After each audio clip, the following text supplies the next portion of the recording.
Jesus is a friend of mine. Jesus is my friend. Jesus is a friend of I mine. have a friend in Jesus. Do you want to die, Sydney? Your mother sure didn't. Fuck you, you creep.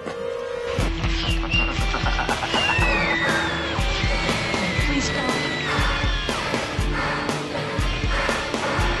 Jesus wept. Now the sheriff, I got him. I got plans for you. I'm gonna slit your eyelids in half so you don't blink when I stab you in the face. You don't know what death is. I like to dissect girls. Did you know I'm utterly insane?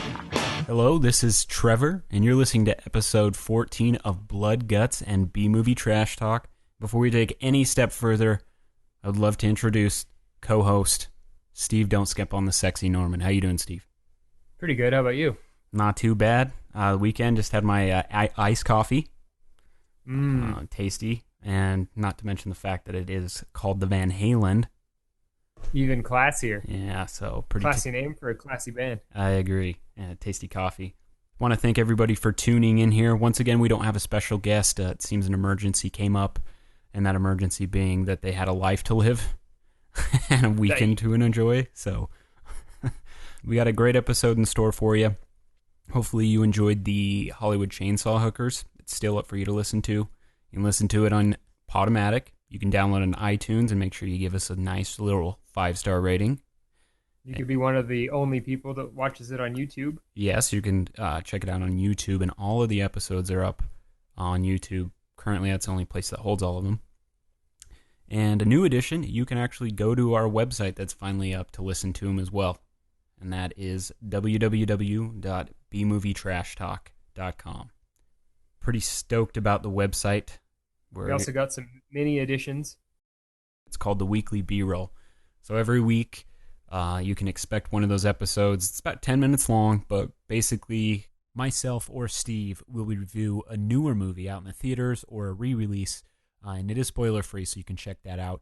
And we'll also touch base on new stream releases, so movies that may just have been added to Netflix or Hulu, give you a little synopsis, and also recommend whether or not you should waste your time watching it. Now, Steve, before we jump into the amazing review that we have for today, I'm sure you're aware that MTV is doing an adaptation on Wes Craven's Scream. and MTV just released a photo of the Ghostface mask. How are you feeling about that, Steve? Well, I haven't prepared anything to say, but it looks like a fucking piece of shit. As a man that always has at least 3 Ghostface masks on him, I'm offended. Because it feels like the world likes to just shit all over my childhood. And while I wasn't exactly a child when Scream came out, I was pretty close. You were close, yeah. And what was that? It was like, I should know. It's my favorite movie. I should know when it came out. Was it like 96? It was pretty. Yeah, it was late 90s. It was like 9. Mm-hmm. It was like 9, and that's fucking lame. Mm-hmm. I hate the mask. I hate MTV, and I hate that. I just can't see it being cool. Writing a little tidbit about it on the website. I commented on our website just now. Nice, but yeah, it's interesting. I think from what Wes Craven said, who has no role in the series on MTV whatsoever, other than like an executive producer credit, he says that the mask itself ties into the story somehow, so that's why. And they wanted to have this be completely different and change, so it was like a new Scream, so a new mask. I don't know. I'm skeptical about it too. I'm skeptical about it being on MTV, period, because if I want a mini-series... What was that? Go ahead. Oh, I was going to say, if I want a mini-series or some like an adaptation like that, I'm hoping HBO or like Showtime does it. Or the coming up Bruce Campbell bit on Starz. Yeah, so I would rather like Starz or HBO or Showtime do it, because they can do like a non-rated series and it can be brutal and awesome. I think MTV, it's just going to be very I think it's going to be annoying. penis butt for the fucking youth of today that didn't even know MTV when it played fucking videos. Yeah, so I mean, if you see what MTV is already playing, Jersey Shore and 16 and Pregnant, that's the audience they're trying to attract. So you can already kind of get an idea what you can expect. But I guess we'll just have to see. And second thing here, really quick, not sure if you heard, Steve, but they're in the works making a remake of Big Trouble in Little China.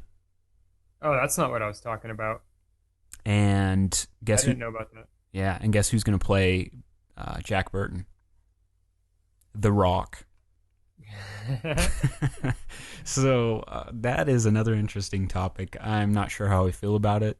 As long as The Rock has like the WWF persona, like his wrestling persona, it could be great. It could be decent. I was thinking about Ash versus Evil Dead. They released the teaser for that, and it's pretty interesting. It's the opposite of everything else that's new, which is exactly what you want, because it's got Bruce Campbell. Yeah, and I think the fact that Sam Raimi has his hands in it a bit, it's going to be good.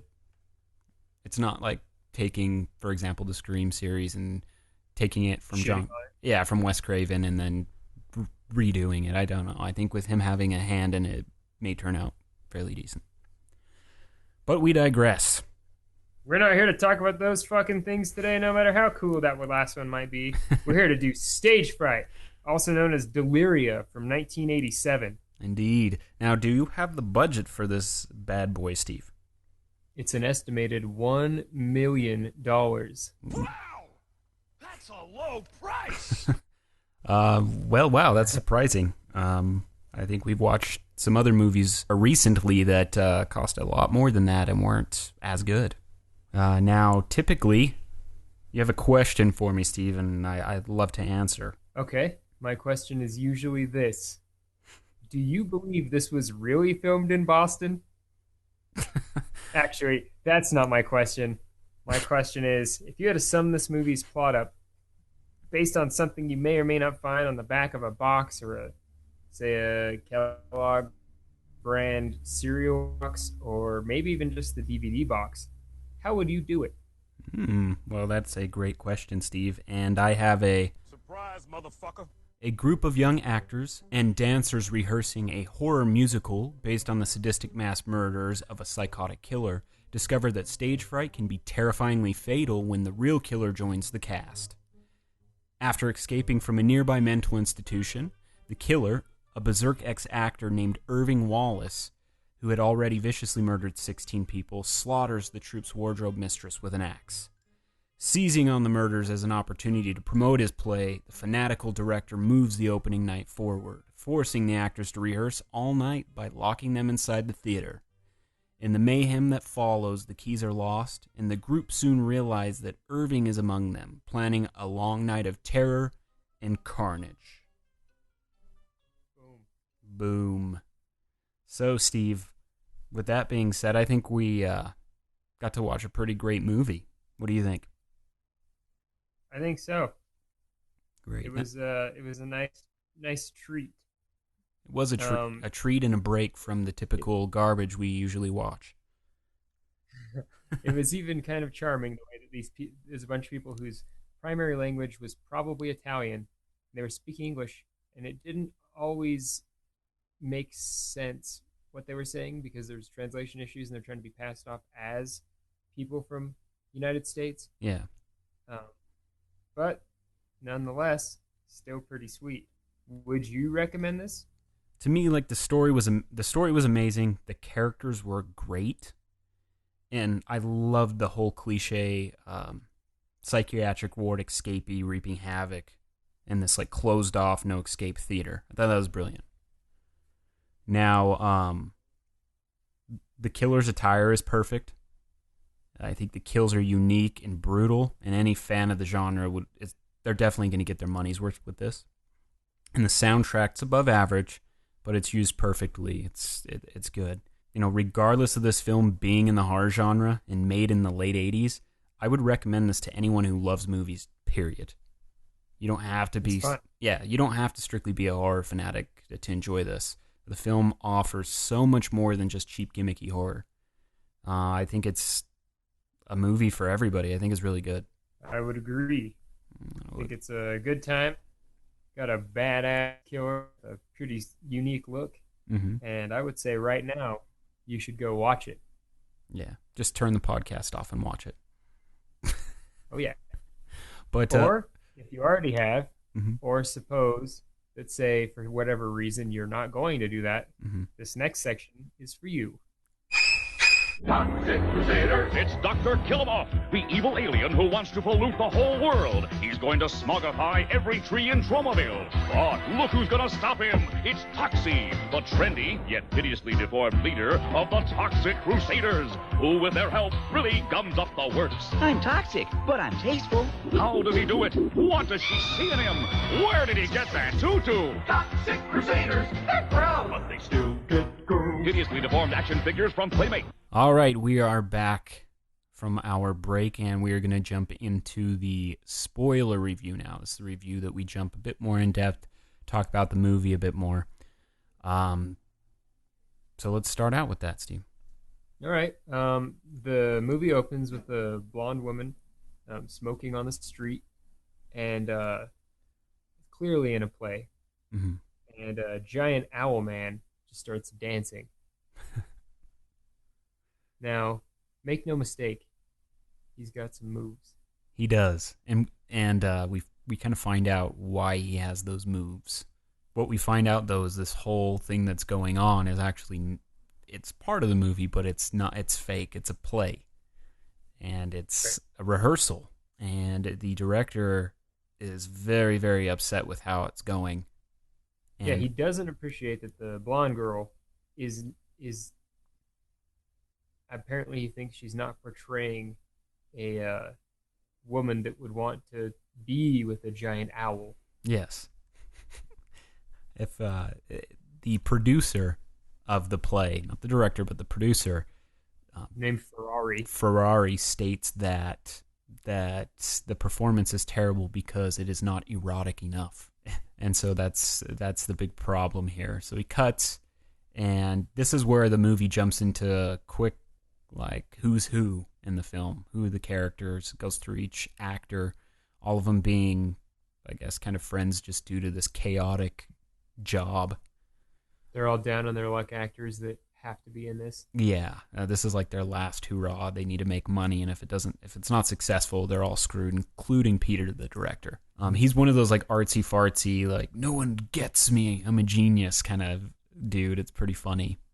Oh, yeah. He's got some ideas, all right. He does. And we were also introduced to the black cat. Yeah. And the cat's name's Lucifer, which is interesting. I thought this may be who is it? Is it Fulci who loves those cats? Yes. I was like, is this his movie? I Turns know. out it wasn't. Yeah, I know. He has the black cat in there. The director stops the show, and they're going to start rehearsing again because he was completely dissatisfied.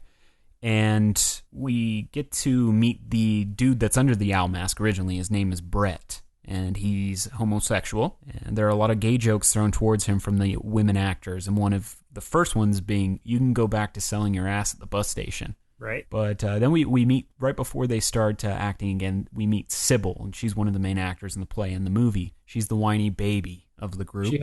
She happens to be seemingly pregnant, also retarded. Yes. Yes. And then we meet Alicia. Now, she is the main lady, not only in the play, but in this movie as well. Now, she suffers from what some call a bum ankle. Yes. And you can tell throughout the beginning of this, a lot of camera shots looking at her ankle and then tilting up and showing her. So we find that ankle's bummed, and it's bugging her a little too much, so she needs to leave set in between rehearsal to go get it checked out. And that was not authorized by our director, bro. No, she sneaks. Keep going. Right. Sorry, Steve. Yeah, you're right. Yeah, she with the help of I guess he wouldn't technically, what is he, an African Italian? With the help of an African Italian named Willie, she manages to sneak out and go to the local doctor. Now, unbeknownst to her, that is a insane asylum. Yeah. But her has a good point, Betty, who says that they have doctors there. Mm-hmm. So she goes for treatment at the local insane asylum. Yes. It's pretty funny because it's clearly a loony bin, and the nurse lady at the front desk says, "Oh, no one can help you here. This is a loony bin. You guys need to get out of here," whatever. They're pretty attractive women. So one of the doctors comes up and is more than happy to treat her. Because it makes sense. I mean, you have a doctor there. Yeah, right. Yeah. He's not doing anything. But as we see this bin, it shows that nurse. She's clearly a bitch, but you also see that she has this nice exotic fish inside a nice exotic fish tank, and she feeds it other fish. I thought that was a cool little symbolization of death and what have you. The doctor helps Elisa and Betty out, and we find that this is where we are introduced to the psychotic killer. Irving Wallace. Now, he breaks his restraints, because throughout this whole scene, it shows them policemen or guards of this loony bin. They're transporting him from one place to another, and he has restraints, right? Yep, classic Michael Myers. Yes. Now, the doctor, while he's helping out Alicia and talking to Betty, the doctor explains the killer's past and who he was. I guess he was a crazed actor and killed like 16 people, but they're treating him and everything's okay. Now, the loony dude gets out of his restraints and kills one of the nurses, which is a man, and finds that he can escape, leaving... What does he kill him with? He kills him with a syringe. Mm-hmm. One of those classy kills where you just pump air into somebody's veins. He hitches a ride back to the theater with Lisa and Betty. And unbeknownst to them. Yes, and Elisa's hoping that she can get back there before it was her time for rehearsal. Mm-hmm. Now, in the midst of reenacting the rape scene, she is caught... For some reason, and this scene is more like a couple of people say... Well, it's got a few people, but imagine maybe 4 or 5 people trying to do the wheelbarrow by holding somebody's ankles while somebody walks their hands and knees while they're all jumping on a trampoline. This is what it looks like. Yeah. But right? It's exactly what it looks like. And she's wearing like a fat suit, like a pregnant suit or something like that. Lowell or that character. Betty and Alicia get back. Now, they unlock the door because Willie gave them the key, and they have to place the key back where it was. Alicia gets in there and notices that, or the gay guy tells her that she missed her scene and the director's pissed off. Meanwhile, Betty decides, oh, I forgot to turn off the car lights. Comes out of the back of the car, and Betty is met with a pickaxe to the face when she gets out. Yeah, directly in the mouth, down her throat. And when she's looking around, it's when she walks back out there to go turn her lights off, she notices that the back of her car trunk is wide open. And instead of being like, oh, what's going on? She's just like, weird. I don't remember going back there. You know what I would have done? What? Checked for water damage. It would have ruined my day. Instead, I'll turn off the lights. Yeah. Now, we find out here, Alicia is fired from the play for leaving the set. The director just basically says, get your shit, get out of here, you're done. And he gives the part to Lowell. I believe that's her name. And here is where we ultimately find that the cat's name is Lucifer. Mm-hmm. I guess the cat's wandering around outside somewhere where the killer's at. And I've noticed in this that the cat's always where the killer's at. And it's really odd, but its name being Lucifer and things like that leaves you thinking maybe this is weird supernatural shit. I don't know. The cat's the killer. Yeah, just controlling the guy. Yeah. Controlling the man. But Elisa, she leaves and she goes outside to start her car. And she can hear the cat whining, and she finds Betty's dead body. And this is where the cops are all called, and the mess is cleaned up, and the actors are advised to stay put while they do an investigation. Now, so they go poking around. Were you going to say that that's when our director decides to have a great idea by having the play still go on and change the names? Yes. So you're right on, yeah. Yeah, he decides to... So the play go, he's going to change the name so in the play it's more relevant to draw people to come in. And also he was saying that the girl that was killed, it wasn't a stagehand, she was an actress. So that people can come to this fucking playhouse where people were killed and watch the play that is still not exactly what happened, but it's got their names. Yeah, so kind of use it as like a little gimmick or a way to get people to come in. But the director realizes that there's a week until the show, and Tim and the producer have a conversation about how they could take advantage of this murder for ticket sales, and they decide to open the show 3 days early, and this is what essentially gets the director to keep the actors overnight. They'll be paid, too. Yes. The director advises that they stay in practice because of this, and he tells one of the actors to lock the door and hide the key.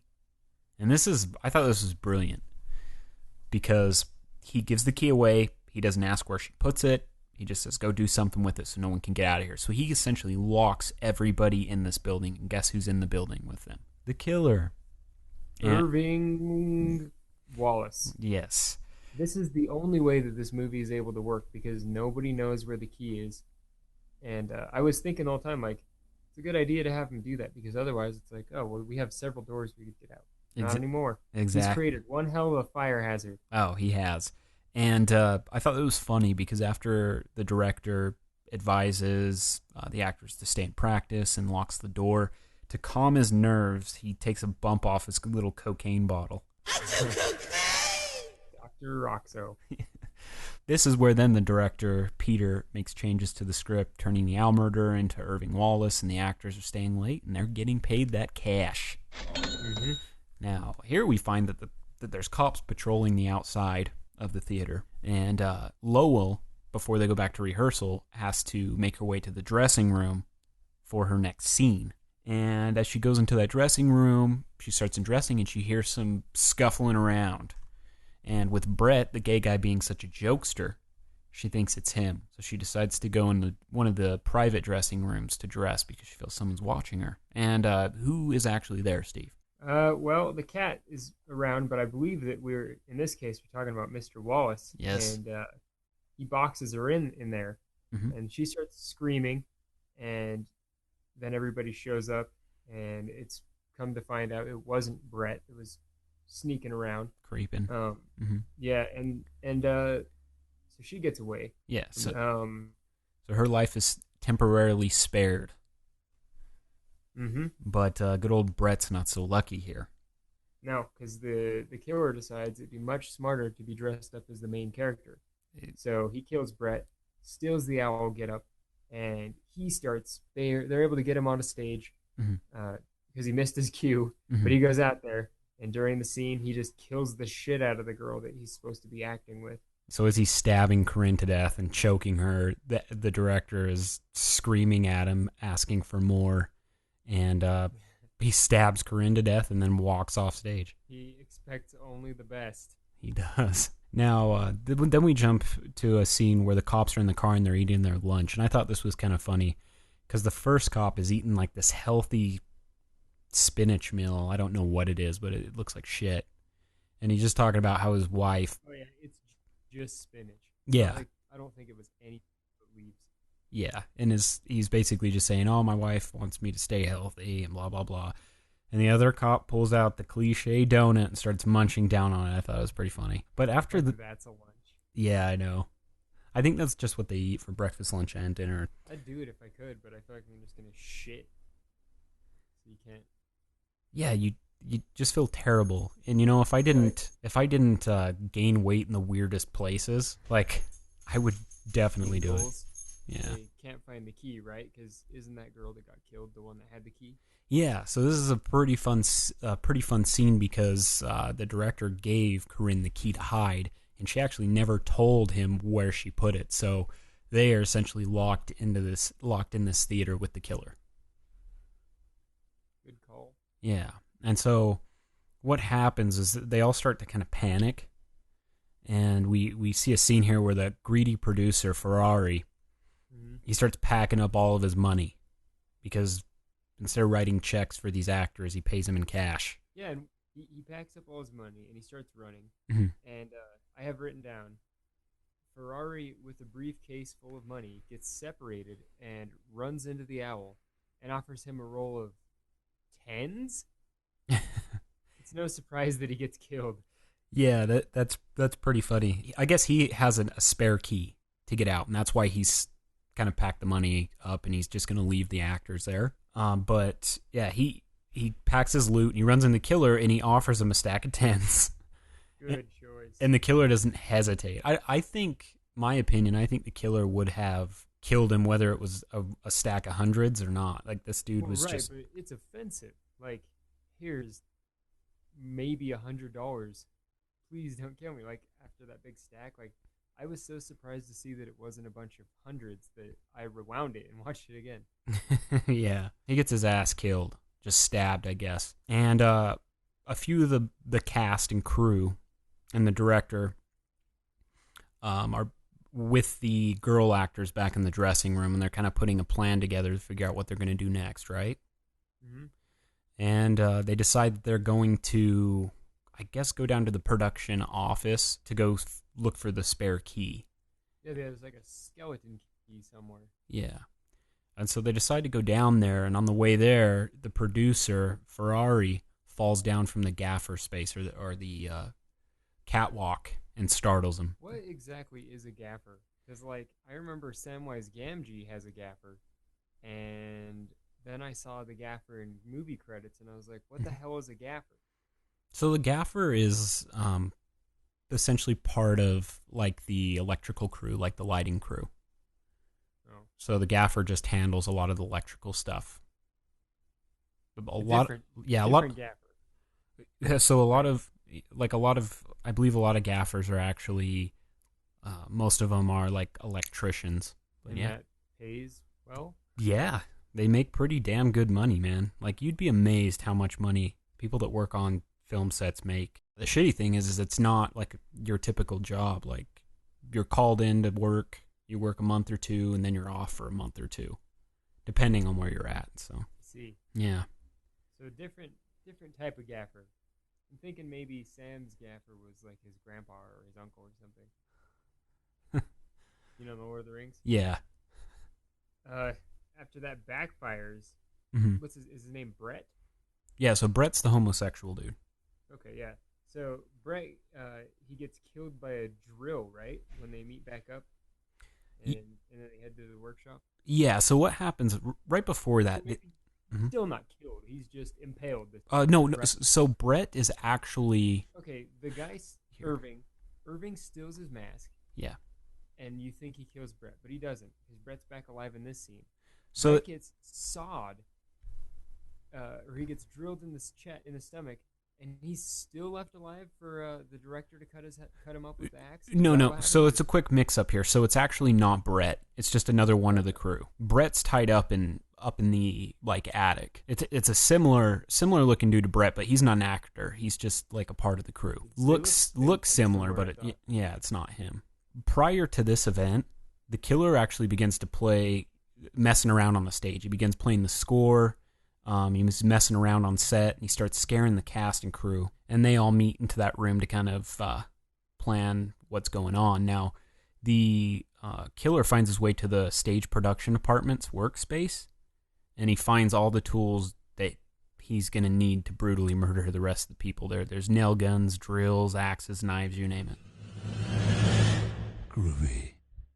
And this is the scene then now where the group sits scared in that dressing room, and there's three girls. There's Sybil, Alicia, and can't remember the other girl's name, and then the other crew dude. And the killer begins to twist the door trying to get in, and so the crew guy hollers at everybody saying, "Hey, prop against the door so he won't come in." Then the killer breaks his arm through and starts choking the guy, and pulls a drill out, starts drilling through. And I think this is a really, really cool scene, and this happens a few times in the movie. The way the director differentiates between what's real and what's an act.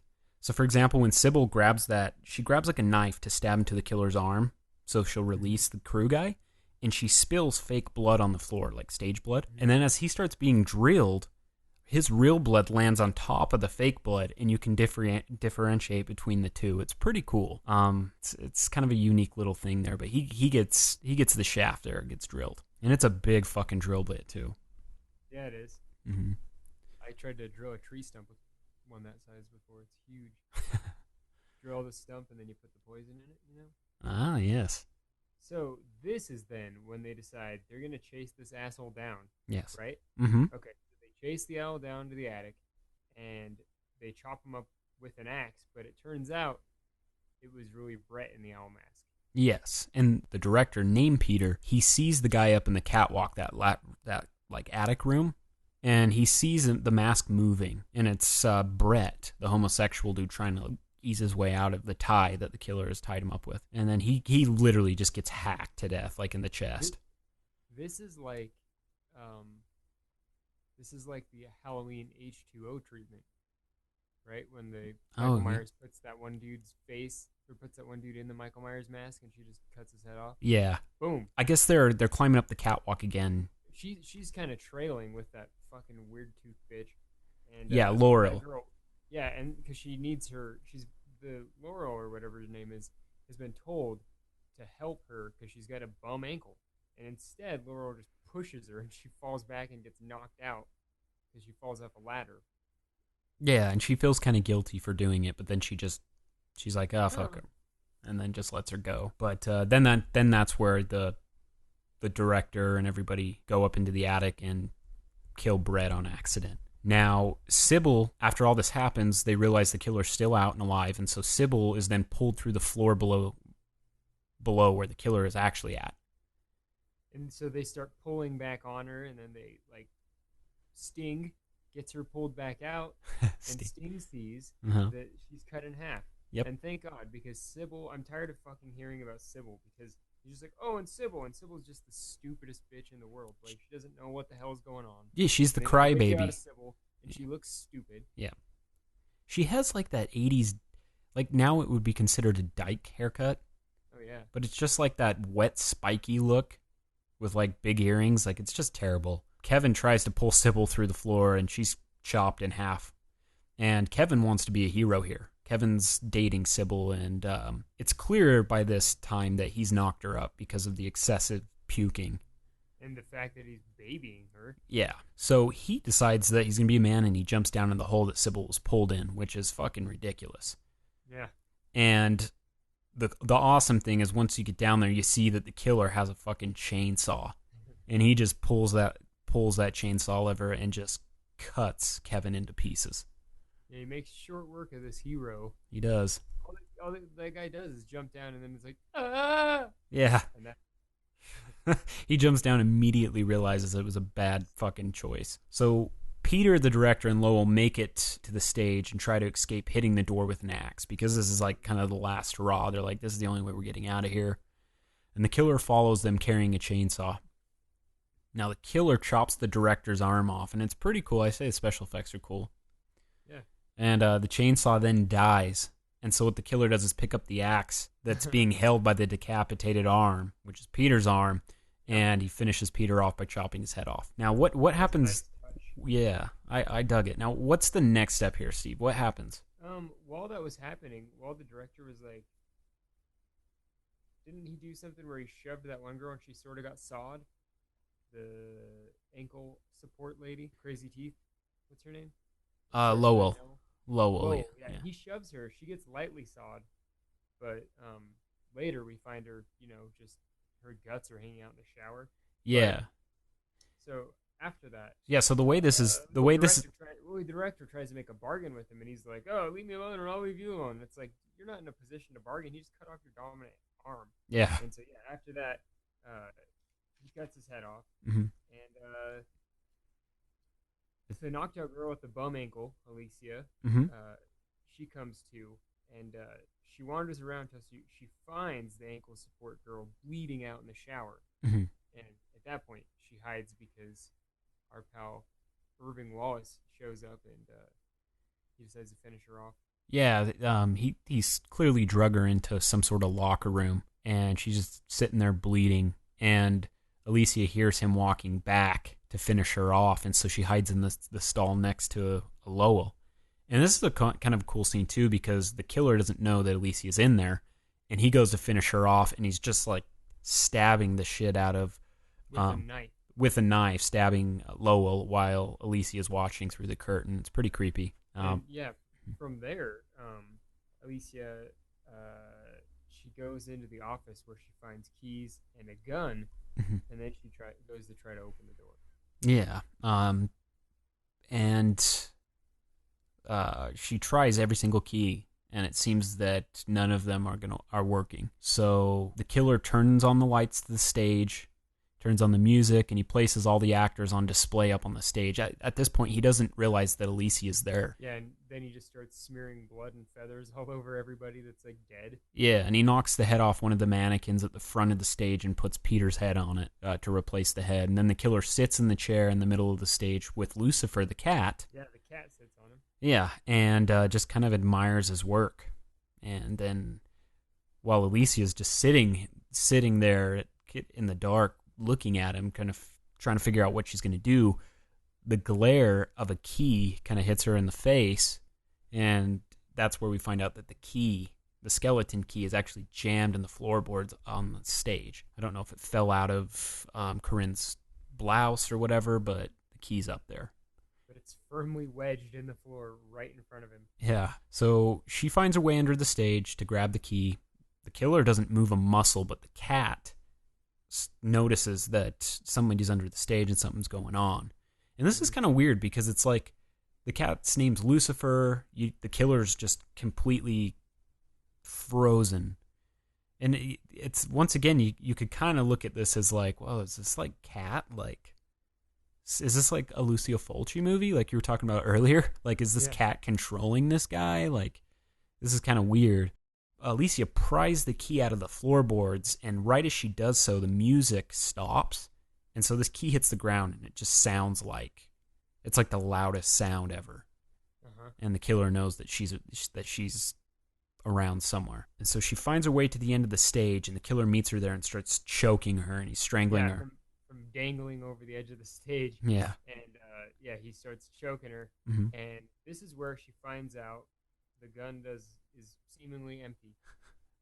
Now, since we've all watched this, we know the gun's safety was just on, but to me, it didn't quite sound like a safety click. It sounded like when there's nothing in the chamber. There's nothing left, yeah. Yeah, But to me, I thought with the safety, it just doesn't make sound. It doesn't make any sound. Yeah, it doesn't pull. It goes. Yeah, like you can't even pull the trigger back. I thought it was just like a prop gun. I was like, oh, that makes plenty of sense. It's a fucking theater. Like they're gonna have real guns in this drawer. Like it's probably just for show. I thought it was definitely a real gun, considering the way the director acted, and because you don't. I didn't assume you would hide a prop gun in the drawer. I never thought of that actually, but the safety didn't even seem likely, like at all to me. But so we go with that because all I ask is to be entertained, and so far this movie is entertaining me. So I'm like, all right, it's empty. Yeah, it's empty because that's what they want you to think. Yeah, but so she. What's that? I was gonna say she stabs him in the face. That's how she first gets away. She stabs him in the eyeball with a nail. Yeah. Yeah, she stabs him in the face in the eyeball with that nail that she used to prop the key out of the floor. And then, oh man, and then one of the greatest scenes happens. You know what I'm gonna say?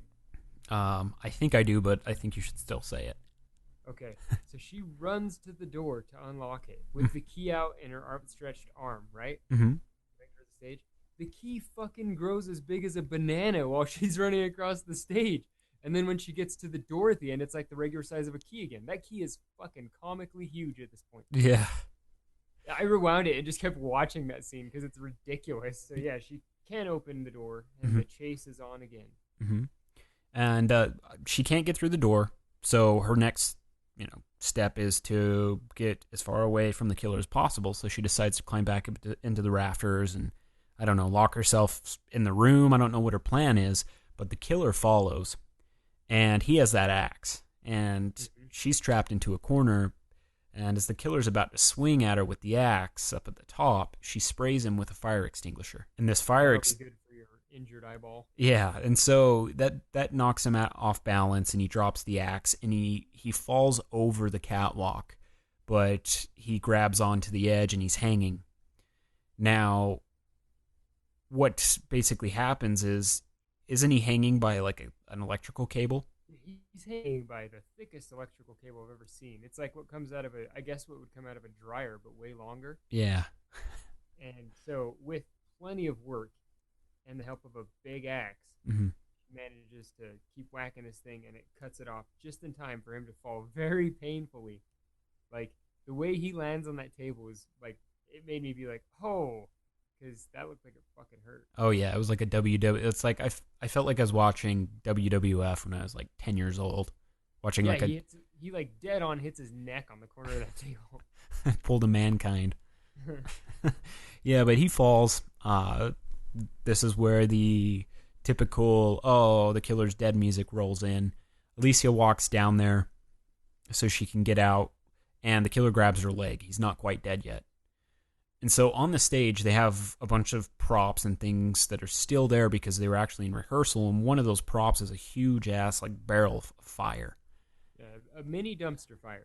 Yes, a mini, yes, exactly. And she pushes it over on top of him and just lights his ass on fire, and he just burns.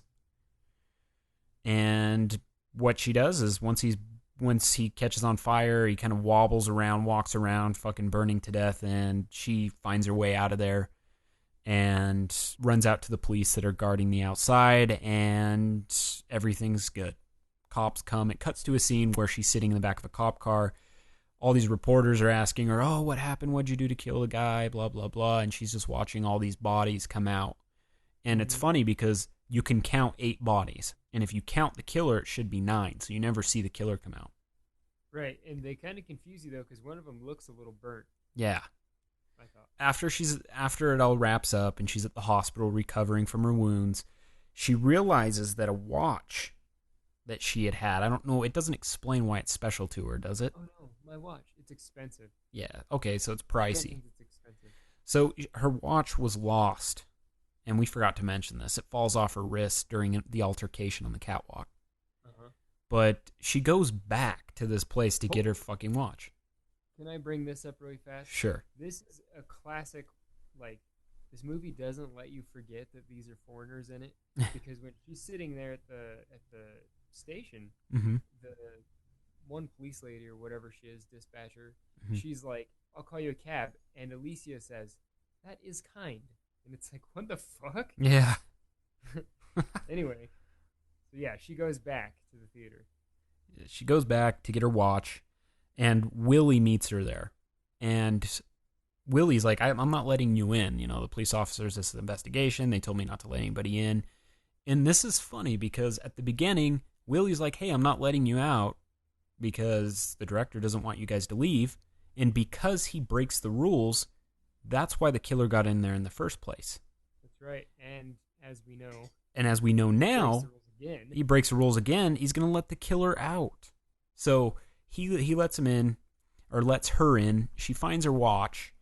And Willie's just going over the police report, or, you know, how they found 8 bodies. And she starts doing the math and realizes that, oh, shit, like, there should be 9. And the killer badly... In the meantime, Willie mentions that the gun's safety was just on, but it's loaded. Yeah, that's where we find out that the gun was not a prop gun. It was on safety. But while he's mumbling and fucking talking about whatever... back and forth, like in the same goddamn thing over and over again. Yeah. Safety. I need to reach your gun, right? Safety. But anyways, so the killer comes out and he's badly burned. He doesn't have the mask on, and he pulls the axe up. He's gonna just chop her into pieces. And Willie, fortunately, knows that the safety was on and turns it off and just puts a bullet right between the guy's eyes. Turns out Willie's not only good for bum fights, but he's also a goddamn deadeye. Yeah. He puts it right between the guy's eyes. He does, yeah. Quite a ways away. That's funny. But then he goes rambling on about how he just killed the killer, and I don't know if at this point Alicia's like, holy shit, I'm just completely traumatized. Yeah, and this guy's crazier than the killer. Listen to him. Yeah, so as he's mumbling and just rambling about it, she just walks out of there and leaves him there with her watch. And this is kind of cool. The camera then zooms into the killer's face, and he's just has a big bullet hole in the middle of his head. And then he like looks at the camera and smiles, and then the movie ends. Yeah, it's like this movie was made by Mustafa Akkad or something. They won't let him die. Yeah, well, it's kind of funky because it's like the movie's comparing. Because it's like theater, it's really hard to explain, but it's comparing what's real and what's not real, you know, cinema and plays versus reality, blah blah blah. But you get the idea, like, oh, was this is the act, that was the end, he's smiling, the play's over. You can take it that way, and it's kind of unique and artsy. Willie rambles and the credits roll. Yes, and Trevor, Yeah. I think that you would like this movie if you like killing with multiple weapons, which I'll go over in a minute, Mexico Joes, scenes where doors are kicked open in a dramatic fashion, changing masks during fire scenes, door keys that are able to grow 3 times their size and then shrink again in the same scene. And you took this one this time, but I'm going to say it anyway. Selling your ass in the men's room at the bus station. Ain't nobody got time for that. No, they don't. And what I mean with multiple weapons is you've got to give it to this guy.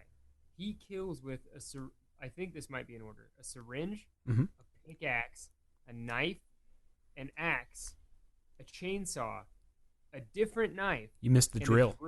And a Yes. drill. Yes. Yeah. He definitely has just a grip of weapons that he can choose from, and they're not cheap kills. Like the chainsaw cutting was just ridiculous. Like the dude's guts were hanging out. Like it was pretty brutal. Like it was pretty legit.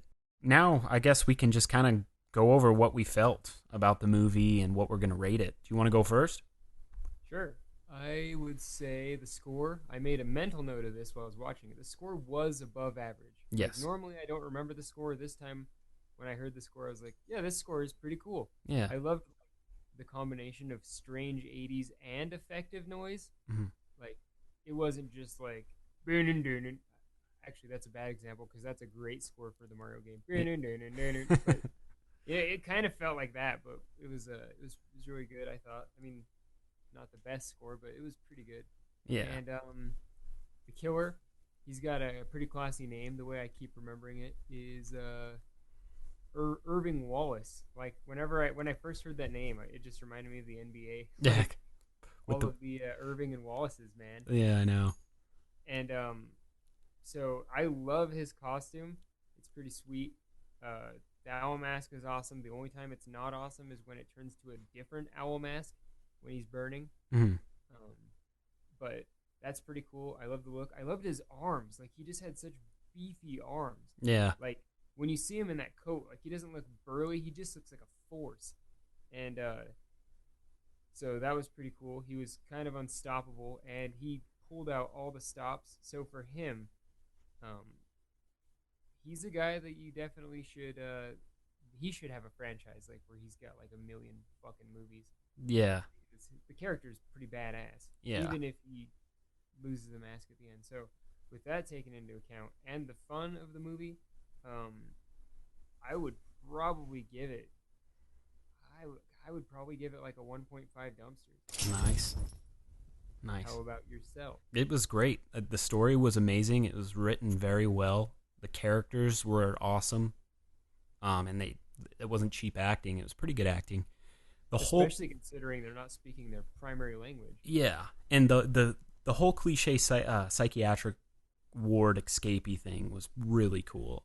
Like even though it's happened numerous times, like it's great. I like it. It works, so you go with it. Yeah, exactly. The killer's attire was perfect. He was beefy. The mask was very unique.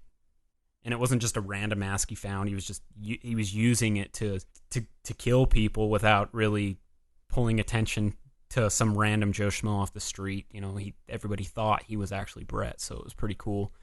The kills were way unique. Tons of different tools that he used to brutalize his victims. I think the soundtrack, I agree with you, was above average. It was used perfectly. There wasn't any significant like killer theme, like when Michael Myers is coming. It was a definite score, though. Yeah, exactly. The score worked really well with the movie. I think enhanced a lot of the scenes. But one thing I do want to just throw in here too, Steve, is it may just be my like little nerdy film critique or whatever, but I thought this film was really unique, and I think it was like genius and kind of artistic. Anything that you might find wrong with the movie, Mm-hmm. you could also just be like, oh, well, it's just a play. These people are just, because you know how actors overact, Yeah. like stage actors. Yeah. So, yeah. Yeah, like I think this film was just, I think it was a real film. Like, the whole thing symbolized like cinema and the act of it. The director found like a brilliant way to show the audience what the magic of like cinema really is. You know, like its closest art form to replicating reality. You know, like he used motifs and things to differentiate real from the replicated, like I mentioned with the blood. He did that, and he did it a few other times, which was just really unique. And at the end, where the killer smiles after he's been shot. But to me, it just was not a typical slasher film. It was like, it may sound nerdy, but it was like a Hitchcockian way of like violently showing us like the definition of like what cinema is, like what film and movies are. It was a great movie, and I highly recommend it, not only to like horror movie fans, but just anybody, because I think you'll get a lot out of it. It's very entertaining, and dude, I'm giving it a solid 1. Hey. Yeah. It's probably my favorite film we've reviewed so far. It is good. Yeah.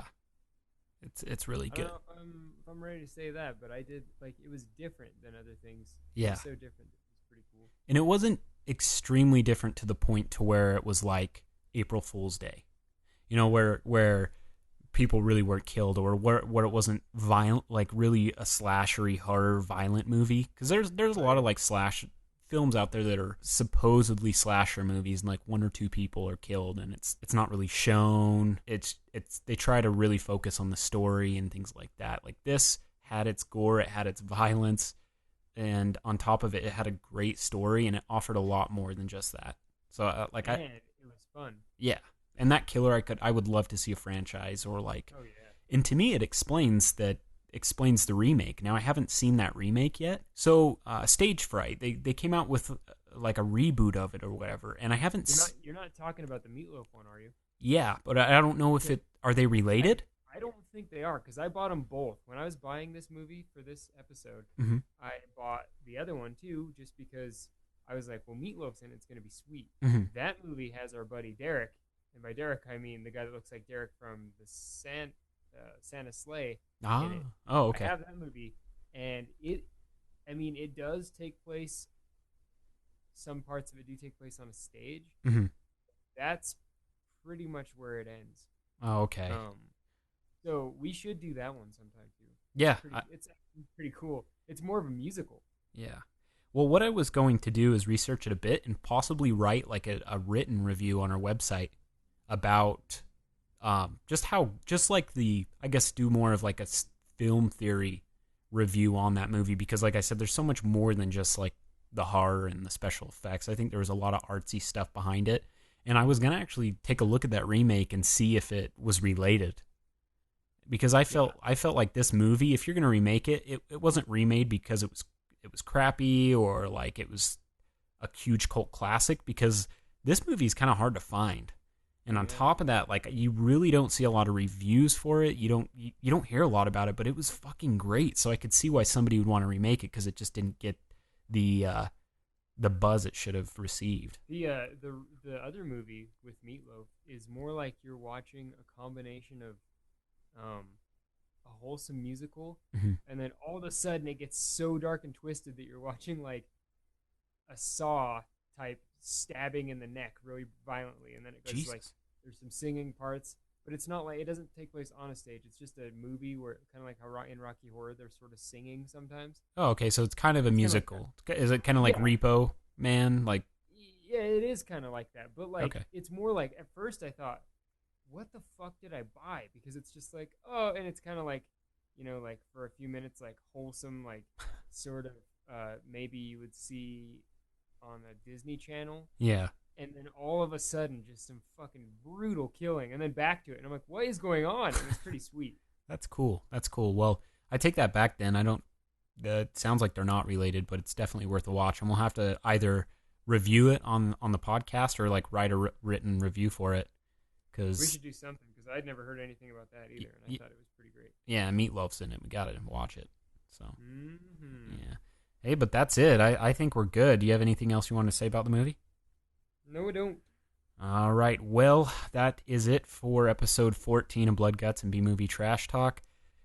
Keep in mind, you can always hit us up on Twitter. That's the platform I think we focus on the most. So anytime you have any questions, you want to talk shit, anything like that, you can hit us up at B-Movie Trash Talk, at Trevor Turpin, at Steve Norman. We also have a Facebook, and we also have a fancy new website. Yes. So check as out. you mentioned. Yeah. So check out the website. We're going to throw up reviews. A lot of reviews that you can't find online, just because the movies are so low budget and B movie. So definitely check that out. You'll have a lot of stuff up soon. And just use it as a place to get the most recent news in the horror genre, because we're going to definitely try to keep up on it. Other than that, thanks for tuning in. We'll catch you next time. Bye. Bye.